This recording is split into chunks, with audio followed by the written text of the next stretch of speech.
Hello students, कैसे हैं आप? वेलकम। अपने चैप्टर पे हम पढ़ रहे थे फ्रांस रेवोल्यूशन। इसमें आज हम पढ़ेंगे नेपोलियन। नेपोलियन का आपने देखा होगा, पढ़ा होगा। नेपोलियन का नाम भी सुना होगा कि वर्ल्ड हिस्ट्री में नेपोलियन का बहुत बड़ा रोल है। नेपोलियन को ने वाटरलू का युद्ध किया था, है ना। तो नेपोलियन जो है वो फ्रांस की हिस्ट्री या यूरोपियन हिस्ट्री नेपोलियन के बिना अधूरी है। नेपोलियन इतना इम्पोर्टेंट पर्सनालिटी है यूरोप के लिए और फ्रांस के लिए कि उसके बिना हम आगे नहीं बढ़ सकते। बहुत इंटरेस्टिंग है। नेपोलियन ने बहुत सारे युद्ध किए, बहुत सारे वार किए, क्रांति को आगे बढ़ाया। इस क्रांति का उसने अलग अलग देशों में प्रचार प्रसार किया, जैसा कि मैंने आपको लास्ट क्लास में बताया था।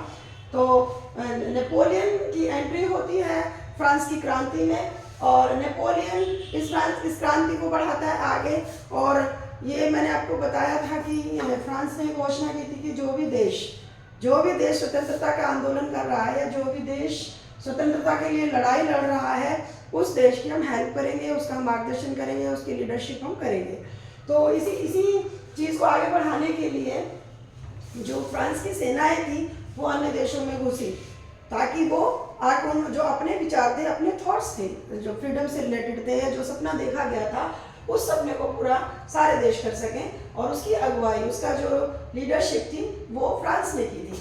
फ्रांस की सेना में नेपोलियन आता है और नेपोलियन इसकी बागडोर को संभालता है। जो अन्य देश थे, जो और देश थे, जिसमें मैंने आपको ऑस्ट्रिया पढ़ाया, बेल्जियम पढ़ाया, ये जितने भी देश थे, इन देशों ने वेलकम किया इस फ्रांस मिलिट्री का कि ये हमारे देश की स्वतंत्रता को भी अपनी तरह से स्वतंत्र करेंगे, देश की व्यवस्था को, सामंती व्यवस्था हटाएंगे, प्राचीन जो भी उनके यहाँ पे राजतंत्र चल रहा था। ऐसे करते करते बहुत सारे देशों ने इनका वेलकम किया और बहुत सारे जो देश थे उन्होंने अपने लोगों को इनकी सेना में शामिल भी किया। अब क्या होता है कि नेपोलियन की एंट्री होती है और नेपोलियन एक बहुत ताकतवर लीडर के रूप में उभर के आता है फ्रांस की क्रांति में। अब जो नेपोलियन ने क्या किया? नेपोलियन ने सुधार तो बहुत किए, बहुत रिफॉर्म्स किए, लेकिन उसने क्या किया, अगर आप देखें कि जैसे ये फर्स्ट पॉइंट मैंने डाल रखा है इसमें आप लोगों की सहूलियत के लिए, Napoleon made many improvement during the French revolution, यानी इसने बहुत सारे सुधार किए, बहुत कोशिश की कि जो चीज़ें उन्होंने अपने रूल्स रेगुलेशन और लॉ में रखी थी, या जो अपने मैग्ना कार्टा में रखी थी, या जो अपनी संहिता में रखी थी, उसको फॉलो किया जाए। लेकिन इसने क्या किया? इसने कुछ चीज़ें ऐसी करनी शुरू कर दी धीरे धीरे, यानी फ्रांस की जो मिलिट्री थी, जो फ्रांस था, वो थोड़ा सा ताकतवर हो गया और थोड़ा सा निरंकुश हो गया। मतलब उसे प्राउड होने लगा अपने ऊपर कि मैं ही सर्वे सर्वा हूँ, जिसमें कि नेपोलियन सबसे बड़ा रोल अदा करता है, सबसे बड़ी भूमिका अदा करता है। और अब नेपोलियन ने क्या किया? Napoleon reestablished monarchy and ended democracy. जिस डेमोक्रेसी के लिए, जिस लोकतंत्र के लिए, जिस गणतंत्र के लिए ये लड़ाई शुरू हुई थी, अब उस गणतंत्र को नेपोलियन ने समाप्त कर दिया। उस डेमोक्रेसी यानी लोकतंत्र को समाप्त कर दिया। जो नागरिकों के अधिकार थे, जो वोट देने का अधिकार था, जो डेमोक्रेसी वाली गवर्नमेंट उनको लानी थी, उसको खत्म करके वो वापस मोनार्की पे आ गया, यानी राजतंत्र पे आ गया। फिर से राजा का शासन, है ना। राजा का शासन आपने बहुत पढ़ा होगा इंडियन हिस्ट्री में भी, और बहुत कहानियां भी सुनी होंगी कि राजा और राजा की मनमानी चलेगी। इन्होंने एंड कर दिया डेमोक्रेसी का, जो डेमोक्रेसी आज हम देखते हैं, और वापस से मोनार्की पे आ गया। तो क्यों? क्योंकि इनको अपने ऊपर बहुत बड़ा ईगो आ गया था अपना, कि नहीं, हम सर्वे सर्वा हैं, बाकी हमारे सामने कोई नहीं है। अब इस चीज को देखते हुए धीरे धीरे अब जो यूरोप की जो क्रांति थी, जो बहुत अच्छे तरीके से चल रही थी और लोगों को सपना दिखाया जा रहा था और लोग बड़े उसमें इन्वॉल्व भी हो रहे थे दूसरी कंट्रीज के। तो अब क्या हुआ? नेपोलियन ने क्या किया जिससे कि ये जो क्रांति है ये दूसरे रूप में आने लगी। मैं आपको बताती हूँ। सबसे पहले तो उसने यही किया कि मोनार्की इस्टेब्लिश की वापस और एंड कर दिया डेमोक्रेसी का, जबकि ये इसका मेन मकसद था डेमोक्रेसी लाने का, इस क्रांति का।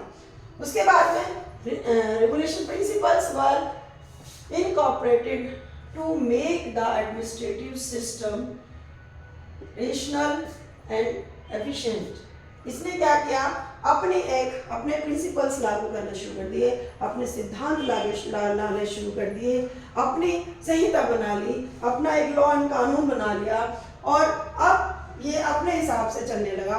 और इसने धीरे धीरे जो एडमिनिस्ट्रेटिव सिस्टम था उसको अपने अकॉर्डिंग करने की कोशिश की। इसने 1804 में एक सिविल कोड बनाया नेपोलियन ने, और इस सिविल कोड में इसने कुछ अच्छे काम भी करे, जिसमें कि इसने इक्वलिटी को जैसे प्रॉपर्टी का जो राइट था उसको बरकरार रखा कानून के समक्ष, कि जो एक प्रॉपर्टी का राइट है वो समानता के आधार पर होगा, उसमें कोई भेदभाव नहीं होगा।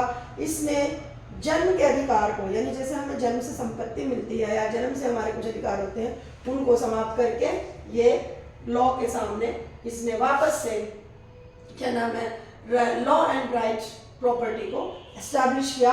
और इसने एक सिविल कोड बनाया, इसके थ्रू एक संहिता निश्चित की, एक सिविल कोड बनाया कि आपके बाद में जो समानता का अधिकार वो रहेगा प्रॉपर्टी पे।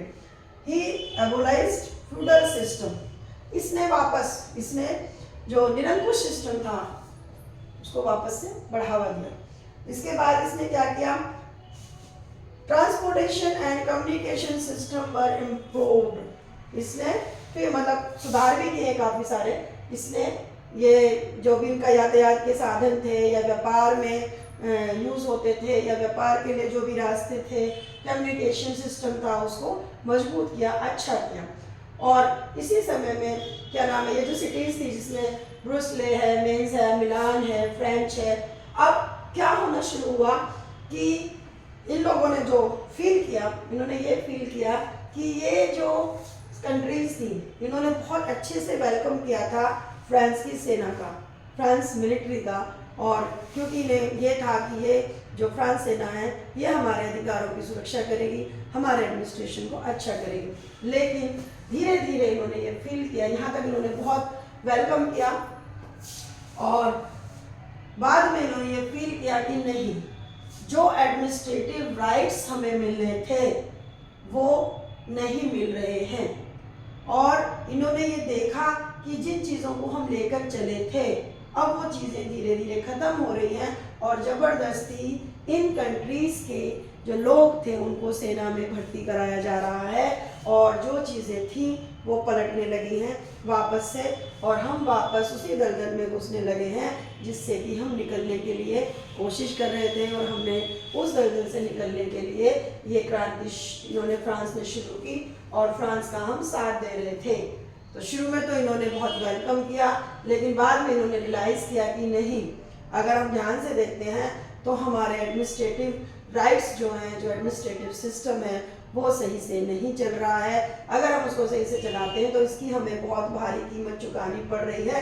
कीमत कैसे कि उनके लोगों को, उनकी सेना को ज़बरदस्ती फ्रांस की सेना में भर्ती कराया जा रहा था, जो कि नेपोलियन की तरफ से कई बार ज़बरदस्ती भी हो रही थी। इसीलिए ये जो फ्रांस की क्रांति है, जो नेपोलियन के अंडर में क्रांति शुरू हुई, मतलब नेपोलियन के हाथ में जब से आई, तब से उन्होंने देखा कि इसमें फ़ायदा कम और हमें नुकसान ज़्यादा हो रहा है। और फिर एक new administration did not go well as there was increase taxation censorship. अब क्या हुआ, इसके बाद जब ये एडमिनिस्ट्रेशन नेपोलियन ने शुरू किया तो इन्होंने ये देखा कि जो आयात, मैंने आपको पढ़ाया था पहले कि आयात निर्यात जो शुल्क था, जो फीस थी, टैक्सेस थे, जो है ना, जो सेंसरशिप थी, अब वो और ज़्यादा महंगी हो गई है। वो अब हमारे यानी नॉर्मल पब्लिक के अकॉर्डिंग नहीं रही है, तो इसका भी इन्होंने विरोध किया। अब वापस से वही व्यवस्था आने लगी, इसीलिए जो लोग थे, जो कंट्रीज थी, वो धीरे धीरे अब इस क्रांति से हटने लगी। तो जो फ्रेंड बने जिन्होंने वेलकम किया, आगे जाके उन्होंने ही आपस में दुश्मनी का रूप ले लिया और नेपोलियन के कुछ मनमाने जो रूल्स रेगुलेशंस थे वो अदर कंट्रीज को अच्छे नहीं लगे। उन्होंने उसको डिनाई किया और उन्होंने कहा कि नहीं, हम नेपोलियन के अकॉर्डिंग या फ्रांस के अकॉर्डिंग ये सब चीज़ें नहीं करेंगे। और आपको एक चीज़ और बता दूं कि नेपोलियन ने यूरोप में बहुत सारे युद्ध लड़े, जिसमें वाटरलू का युद्ध भी था। नेपोलियन युद्धों में इतनी उसने लड़ाइयाँ करी, लेकिन वो एक भी लड़ाई नहीं जीता। नेपोलियन ही एक ऐसा राजा था या एक ऐसा क्रांतिकारी था या एक ऐसा मिलिट्री लीडर था जिसने, आपने सुना होगा कि बहुत सारे युद्ध किए, उसने 20 साल युद्धों में लगा दिए, लेकिन वो एक भी वॉर नहीं जीता, वो हमेशा हारा। क्यों? क्योंकि उसके जो विचार थे, उसकी जो थॉट्स थे, उसके जो लॉ थे, है ना, उसका जो कोड ऑफ कंडक्ट था, उसका जो सिविल कोड था, वो धीरे धीरे धीरे धीरे लोगों को समझ में आने लगा और लोग समझने लगे कि नहीं, जो ये नेपोलियन है, इन्होंने ज़बरदस्ती हमें इन वॉर में इन्वॉल्व किया, जिससे हमारा एडमिनिस्ट्रेशन खराब हुआ, जिससे हमारी इकोनॉमिक सिस्टम खराब हुआ, यानी आर्थिक व्यवस्था खराब हुई, उनका प्रशासन खराब हुआ, ज़बरदस्ती लोगों को मिलिट्री में भर्ती कराया गया। और किसी भी वार के लिए जब पैसा लगता है, लोगों की हानि होती है, उसको कोई देश आसानी से नहीं संभाल पाता। आज यूक्रेन का युद्ध आप देख रहे हैं, तो वहाँ क्या चल रहा है, उसका जो पूरा इम्पैक्ट है वो पूरे वर्ल्ड पर है, एक कंट्रीज पर नहीं है। तो इसी तरीके सारी चीज़ें थी, तो लोग धीरे धीरे अब नेपोलियन के वार से या फ्रांस की क्रांति से ऊबने लगे, और अब वो जो साथी थे वो उनके विद्रोही के रूप में सामने आए। ठीक है, तो इसके लिए मैंने आपको बताया, अभी इतना ही मुझे लगता काफ़ी है नेपोलियन इसमें, और इसका थोड़ा सा डिटेल आप बुक से पढ़ेंगे तो आपको इसे समझ में आ जाएगा। और इसका एक शॉर्ट नोट मैंने डाला है नेपोलियन का, इसी से रिलेटेड है, पॉइंट्स वो ज़्यादा हैं थोड़े से, पर जो मैंने आपको समझाया सब कुछ वही है। अगर आपको थोड़ा सा और पढ़ना है तो आप उनको देख सकते हैं, मुझ 2-4 मिनट देखेंगे तो आपको समझ में आ जाएगा। तो इस तरीके से फ्रांस की क्रांति में नेपोलियन का जो रोल था, शॉर्ट नोट में शायद आपके पेपर में आएगा, तो यही रोल था कि नेपोलियन ने जहाँ पॉजिटिव रूप में फ्रांस की क्रांति चल रही थी, हालांकि इसने कुछ सुधार भी किए, बहुत सारी चीज़ें की, है ना, लेकिन बाद में धीरे धीरे जाकर इसने इन सब सुधारों में चेंजेस कर दिया और लोगों को अपने एंटी कर लिया। लोग इसके विरुद्ध खड़े हो गए, लोग इन द सेंस देश इसके विरुद्ध खड़े हो गए, और बाद में नेपोलियन को डिनाई कर दिया। तो आज के लिए नेपोलियन इतना ही, और नेक्स्ट क्लास में मैं इसके आगे का पढ़ाऊंगी। मैं इसको छोटा छोटा इसलिए लेके चल रही हूँ क्योंकि ये यूरोप की हिस्ट्री है, तो थोड़ा सा कुछ छोटे छोटे पॉइंट ले लूँ। यूरोप की हिस्ट्री कंप्लीट हो जाएगी जब ये, तो फिर जब इंडियन हिस्ट्री आएगी तो हम थोड़े फास्ट चल सकते हैं, थोड़ा सा आपको समझ में आ जाए। अगर आपको एज ए स्टोरी भी इन चीज़ों को आप समझ लेते हैं आप, तो आपको एग्जाम में लिखने में कोई प्रॉब्लम नहीं आएगी। आज के लिए इतना ही बेटा, और इसके बाद हम नेक्स्ट क्लास में मिलते हैं, नेक्स्ट टॉपिक से रिलेटेड, इसी से फ्रांस की क्रांति या यूरोप रिवोल्यूशन से रिलेटेड ही हम नेक्स्ट टॉपिक करेंगे।